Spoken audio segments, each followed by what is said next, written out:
Hi guys, and welcome to a special episode of the Radio Vagabond podcast. This is part of my interview series, but instead of just talking to one digital nomad or fellow traveler, I talk to five inspiring people that all live the location-independent lifestyle, but does very different stuff. I speak to Andrea from Tennessee that does web design and content writing, Ron from Miami that sells stuff on Amazon, Lebriah from Tallahassee, Florida that travels with her 13-year-old daughter and has started a company where she takes other travelers around the world for a year. Amanda from Missouri that has her own clothing business here in Chiang Mai. And finally, to a young guy, 21-year-old Karl from Montreal, Canada that has come here to Chiang Mai with a lot of big dreams in his backpack. All in all, a handful of very different people, and I hope that this one will be inspiring to you. Welcome to the Radio Vagabond podcast. Meet Palle Bo, a digital nomad from Denmark on an epic journey around the world. At the age of 50, he made a bold decision.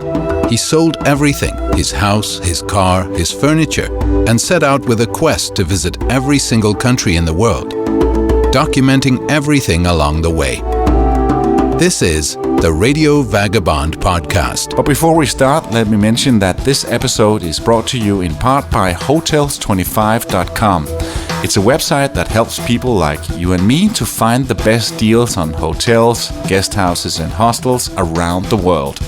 Hotels25.com, it's best price guaranteed. I met these people at a digital nomad meetup here in Chiang Mai where Liber Jones, one of the people I'm talking to, was speaking about her project My Wonder Years. But we'll get back to that. After the event, I walked around the room with my microphone. And first I met Andrea Wilde from Tennessee. My name's Andrea Wilde, and I am from Tennessee in the United States. And currently I do freelance work, I do content writing, and build websites. Why Chiang Mai? Well, I started out, I'm traveling for a year, and I belong to a very large women's travel group on Facebook, and I was looking at coming to Bangkok from Bali after my trip to Bali, and a lot of women started saying, oh, you should check on Chiang Mai, you should check it out. So I started reading about Chiang Mai. Initially, I was going to stay here for a week. I had already booked a ticket from here to Ho Chi Minh City in Vietnam. By the second day here, I realized that this was someplace I wanted to stay a while, so I'm here for 4 months actually. Oh. Yeah, till March. It's a big community where you get to meet a lot of people all the time. It is, and that's what appealed to me. There are a lot of people here who, there's a very tight-knit group of digital nomads here. I mean, this is the kind of place where you go to meetings and then you're heading to lunch or to a co-working space one afternoon and you see people you know. I mean, it's a great community of like-minded people, and it's great for mastermind groups and bouncing ideas, and I'm looking for my next business opportunity. I am a serial entrepreneur. I'm doing freelance work currently to finance my trip, but ultimately I want to start another business. And this is a great place to do that.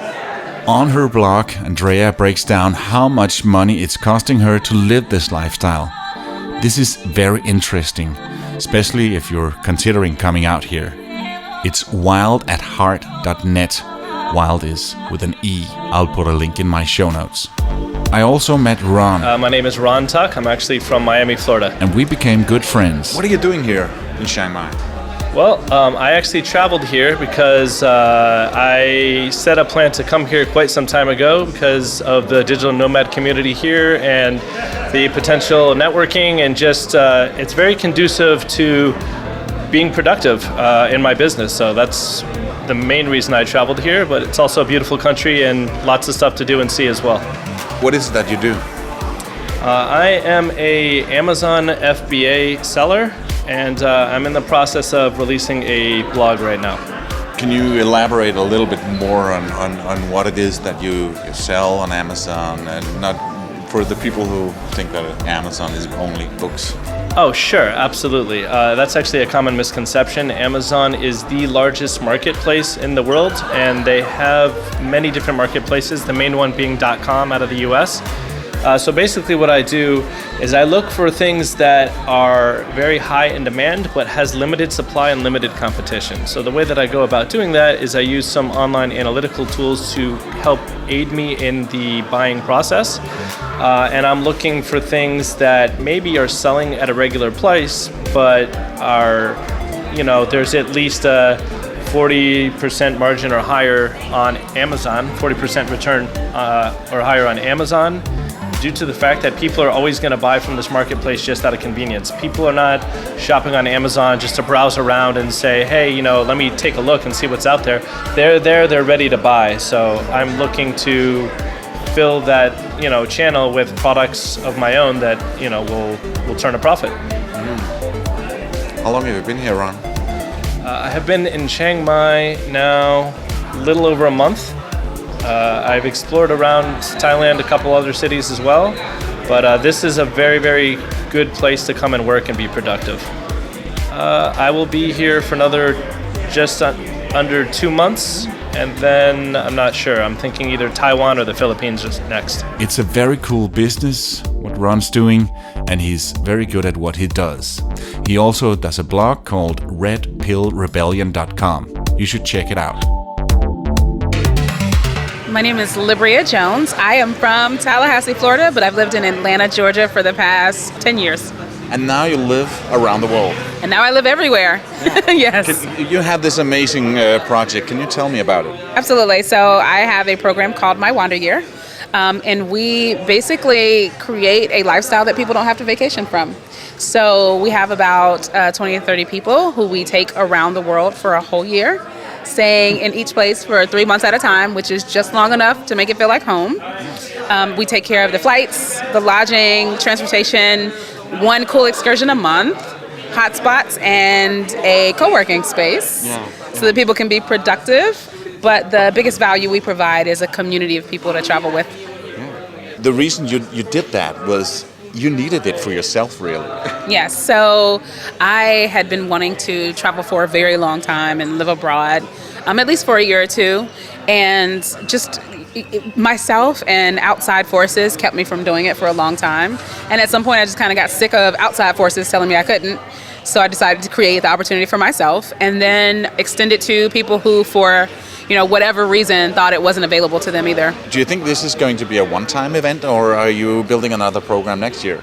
The plan is to build another program for next year, just because we've gotten a lot of people interested in doing it as well. And I think that my program and programs like it have really just kind of awoken something in people in which we realize that we can design the lives that we want, right? And technology being what it is, we can do what we do from anywhere. And so there are so many people out there who want to do something like this. And again, it's kind of hard to call up a friend and be like, hey, what you doing next year? Let's travel the world for a year.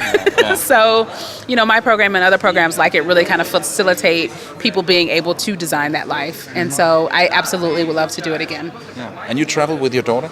I travel with my daughter. My daughter's 13 years old, and she is on this trip for a whole year as well. She, there's ups and downs. She's excited sometimes, and sometimes she misses home, just like the rest of us. So are there other kids in the group? Yes, there are other children in the group as well.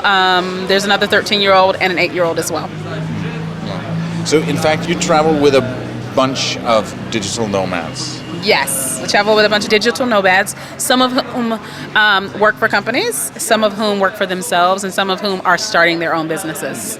How do you and the rest of the group find this place? Me and the rest of the group actually love this place. The great thing about Chiang Mai is that, it's so funny. I almost feel like this is from where we live and the people that we've interacted with and the resources like these meetups that you and I are at right now.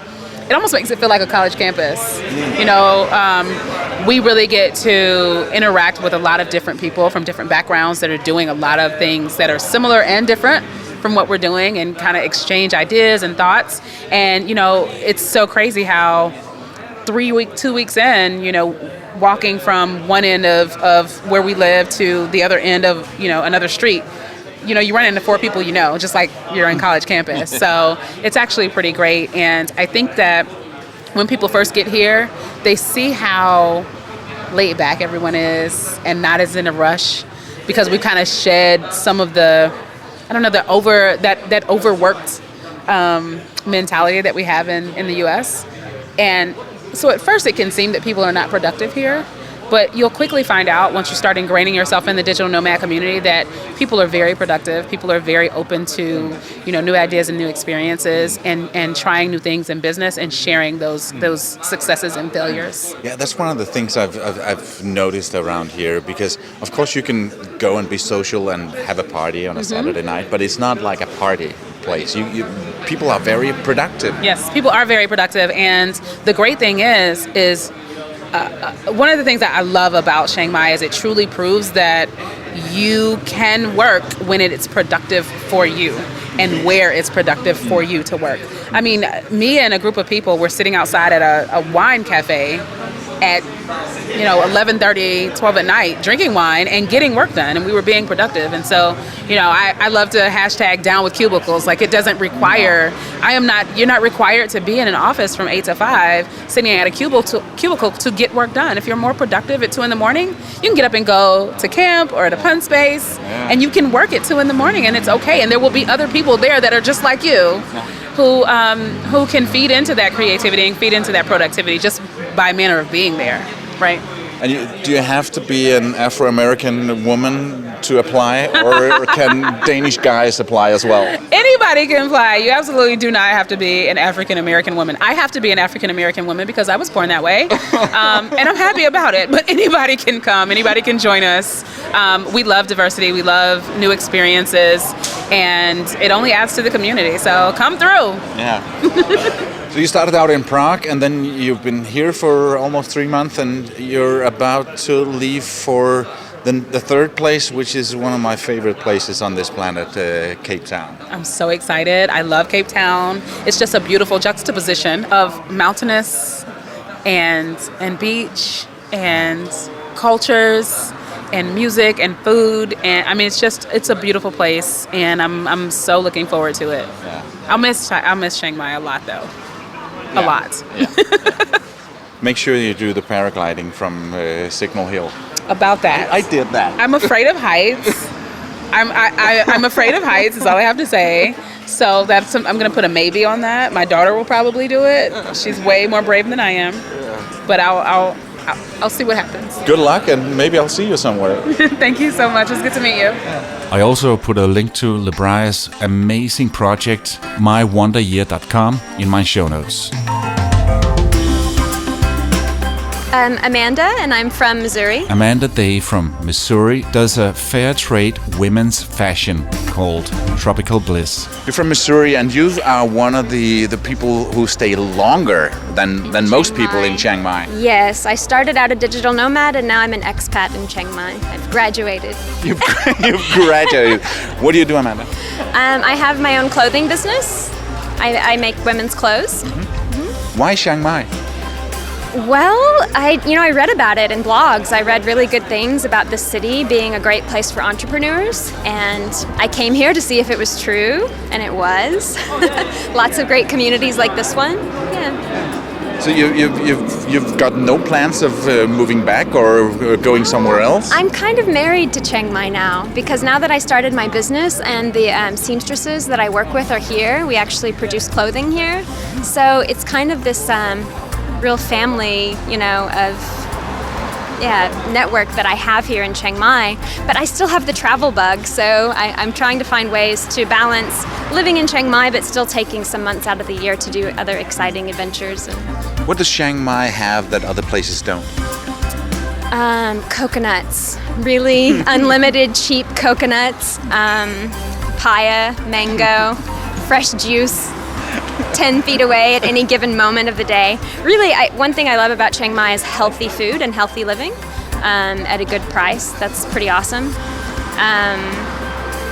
It's a village. It's small enough that it feels like this cozy community and village, but it's also big enough that you have some different activities that you can do, and there's always something nice. And if you're Western, you don't miss home too much because there's so many other Westerners here and so many comforting things here. So it's kind of the best of both worlds.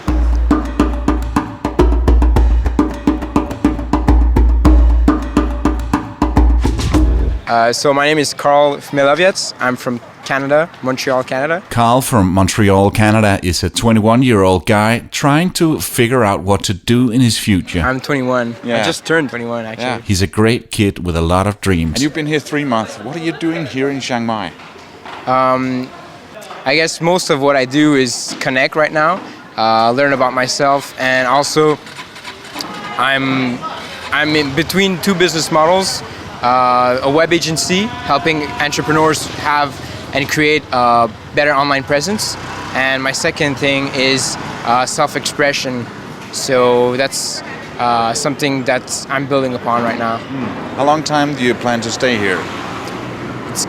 It's quite undetermined, to be honest, but like the more I'm staying here, the more I know like there's no way I'm going back home in winter Canada. Like No. And like my family is kind of like, hey, come back, see us. But my heart right now is here. But that's a big decision for a young guy like you. Just say, I'm leaving. Yeah, it was definitely. How did your family react? So I hit quite a lot of resistance, to be honest. My parents at first were really mad. Some people around me thought I was crazy, but like in the end, I know that crazy people are the ones that kind of see things that others don't and create things that others could not. So that was my feeling, and that's why I did it. Yeah. If I see you in 10 years' time, you're a 31-year-old Karl. Wow. Okay, I can't wait to look back to this. But okay, I actually made a vision board a few weeks ago. I was introduced to the concept, and what I realized is that I want a life of adventure. I want to be always on this adrenaline, always on this high of life. And so the way I see it is through, I know deep down I'm built for inspiring. So the medium I'm using is my voice, the energy of my words. And my second medium is I want to get into music too, because I know that music is raw and it kills all barriers. So if you see me in 10 years, I want you to like, what I'm expecting of myself is to have like this kind of DJ, rock star, public speaking lifestyle while I just go all over the world and I have people waiting for me to like deliver that energy. And that's really my vision right now. Yeah. Can't wait to follow that. No, thanks. Absolutely. I'm hyped for it. Yeah, that is amazing. Good to meet you. Karl came to Thailand to meet up with the digital nomad community. Since we spoke, Karl is now associated with a Thai fashion brand, and his job is to help them expand in the online market. This aligns with his vision of entering the music market, as music and fashion makes love, as he tells me.